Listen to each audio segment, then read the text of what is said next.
क्या कभी ऐसा महसूस हुआ है कि शरीर में कहीं एक दर्द उठा जो एक जगह टिकने के बजाय बिजली की लहर की तरह दौड़ गया? आज हम ऐसे ही एक दर्द साइटिका और उसे समझने के दो बिल्कुल अलग-अलग नजरियों की पड़ताल करने वाले हैं। एक तरफ है आज की मॉडर्न मेडिकल साइंस और दूसरी तरफ है 19वीं सदी की एक बहुत ही अनोखी पद्धति इलेक्ट्रोहोम्योपैथी। तो आज हम कहां-कहां से गुजरने वाले हैं। सबसे पहले तो हम यही समझेंगे कि ये साइटिका का दर्द आखिर है क्या। फिर देखेंगे कि आज के डॉक्टर्स की टीम मिलकर इससे कैसे निपटती है। इसके बाद हम वक्त में थोड़ा पीछे चलेंगे इलेक्ट्रोहोम्योपैथी की दुनिया में और जानेंगे कि इसकी दवाइयां बनाने की खास कला स्पैजायरिक्स क्या होती है। और आखिर में इलाज के इन दोनों फलसफों को आमने सामने रखेंगे। तो चलिए कहानी की शुरुआत करते हैं एक ऐसी मेडिकल पहेली से जिसका नाम शायद हम सबने सुना हो, साइटिका।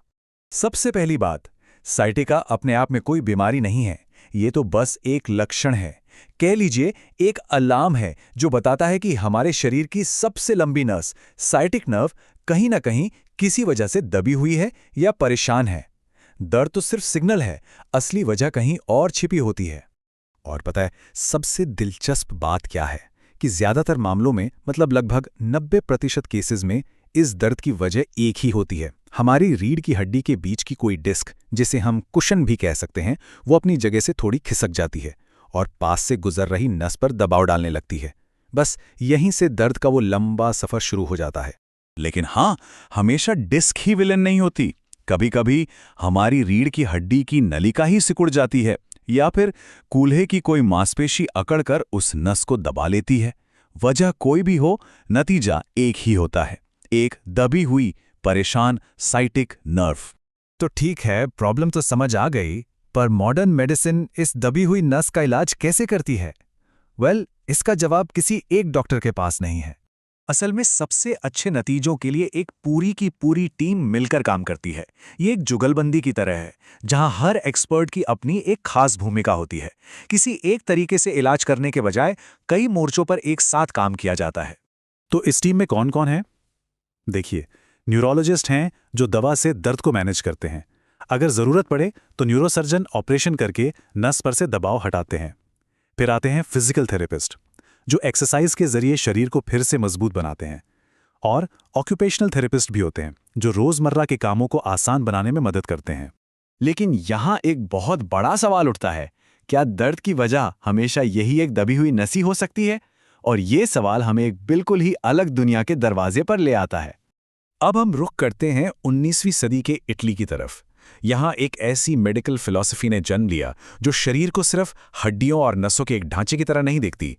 तो मिलिए काउंट सीजर मैटे से, एक रईस जिन्होंने नेचुरल साइंस और बॉटनी की पढ़ाई के बाद मेडिसिन का एक बिल्कुल नया नजरिया दुनिया के सामने रखा।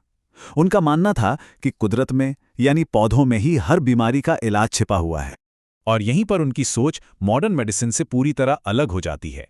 काउंट मेटे के लिए सेहत का राज हड्डियों या नसों में नहीं, बल्कि हमारे शरीर में बहने वाले दो सबसे जरूरी लिक्विड्स, खून और लिम्फ के बैलेंस में छिपा है। जब भी ये बैलेंस बिगड़ता है, तभी बीमारी जन्म लेती है। इस फिलॉसफी को मानने वालों का विश्वास है कि ये पूरी तरह से एक हर्बल और कंप्लीट सिस्टम है, जो शरीर के अंदरूनी संतुलन को, जिसे होम्योस्टैसिस कहते हैं, बिना किसी साइड इफेक्ट के वापस अपनी जगह पर ले आता है। तो अब सवाल ये उठता है कि ये दवाइयाँ बनती कैसे हैं? मतलब पौधों से ये जादुई अर्क निकलता कैसे है? इसके पीछे एक बहुत ही खास और पुरानी कला है। इस प्रोसेस को कहते हैं कोहुबेशन, और इससे जो एसेंस निकलता है उसे कहते हैं स्पैजायरिक एसेंस। स्पैजायरिक शब्द का मतलब ही है अलग करना और फिर से एक कर देना। माना यह जाता है कि इस प्रोसेस से पौधे की जो हीलिंग एनर्जी है, जो जीवन शक्ति है, वो उस अर्क में आ जाती है। फिर इन एसेंस को अलग अलग डाइल्यूशंस में तैयार किया जाता है। मतलब एक एसेंस लेकर उसे बार बार पानी में मिलाते हैं ताकि उसकी अलग अलग पावर तैयार हो सकें। और हर डाइल्यूशन का इस्तेमाल मरीज के मिजाज और बीमारी की हालत के हिसाब से किया जाता है। और बात यहीं खत्म नहीं होती। इन दवाइयों को 5 इलेक्ट्रिसिटीज में भी बांटा गया है। नहीं, ये असली बिजली नहीं है, ये बस एक तरीका है ये बताने का कि कौन सी दवा शरीर पर कैसा असर करेगी, उसे शांत करेगी या उसे एक्टिवेट करेगी। इलाज मरीज के स्वभाव को देखकर तय होता है। और यहाँ की सबसे मज़ेदार बात यह है कि वाइट इलेक्ट्रिसिटी खास तौर पर नसों के दर्द के लिए ही होती है। तो चलिए अब इन दोनों बिल्कुल अलग-अलग दुनियाओं को, इलाज के इन दो दर्शनों को आमने सामने रखकर देखते हैं। यहाँ फर्क बिल्कुल साफ है। एक तरफ है मॉडर्न मेडिसिन जो साइटिका को एक मैकेनिकल प्रॉब्लम की तरह देखती है। एक नस है जो दब गई है जिसे एमआरआई में देखा जा सकता है और जिसे सर्जरी या थेरेपी से ठीक किया जा सकता है। और दूसरी तरफ है इलेक्ट्रो होम्योपैथी जो कहती है कि प्रॉब्लम मैकेनिकल नहीं बल्कि शरीर के अंदर के तरल पदार्थों के बहाव में आई गड़बड़ी है, जिसे मरीज के लक्षणों को समझकर पौधों के अर्क से ठीक किया जाता है। और आखिर में ये दोनों नजरिए हमें एक बहुत गहरे सवाल के पास छोड़ जाते हैं कि इलाज का असली मतलब क्या है। क्या वो जिसे हम मशीनों से देख और नाप सकते हैं, या फिर वो अंदरूनी संतुलन जिसे सिर्फ महसूस किया जा सकता है।